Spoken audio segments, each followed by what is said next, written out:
It's time now to get our celery planted, and actually they're looking really good and the roots are coming out the bottom. This is because I have placed them on some compost, so it's encouraged the roots out the bottom, but they're doing very well and definitely want to get into the ground now before they become root bound. They grew really quick, actually quicker than I usually find they do, and the ones in soil blocks look like this. Soil blocks, for some reason, with most plants, just do better and grow faster. So although these look really good, they're just a little bit more spidery, I guess you'd say.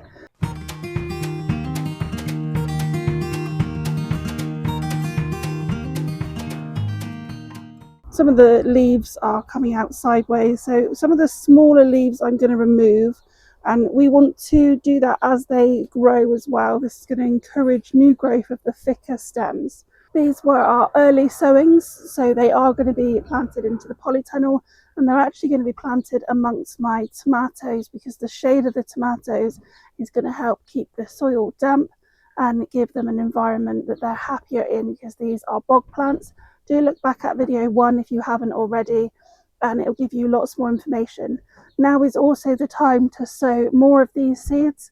They do need light to germinate, so do make sure that you check out video 2, which is our sowing video, if you haven't done so already. If you want to use the same variety as we're using here, this is Utah Tall, and it's available from Tamar Organics, which we have a discount code available via our newsletter.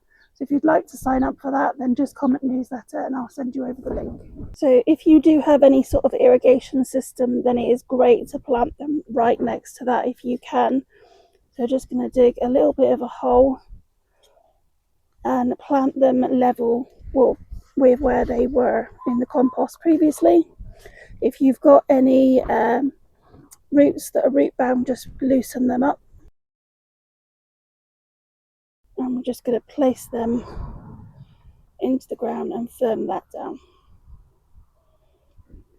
As these tomatoes in the back grow up, they're going to offer some shade. These irrigation and also the amount of water that the tomatoes require will make sure that these are really well watered and kept damp at all times. That's all of them planted out now and watered in really well. If you're not spacing them amongst other things, then the spacing for these is going to be around a foot. If we do happen to have a late frost, then all I'll be doing is covering these plants with fleece, just to make sure that they don't get too much stress, which could cause them to run to seed too quickly.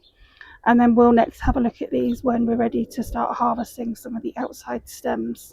Now we've got these planted, the next thing that we need to think about is making sure that they are really well watered as they establish. The ones in the polytunnel and the earlier sowings are going to be ready much sooner. I would encourage you to do a second sowing to start outside, so you've got a succession of these and plenty of plants to last you. And then if you do plant a couple of those later sowings in an undercover space, they'll also overwinter really well for you as well.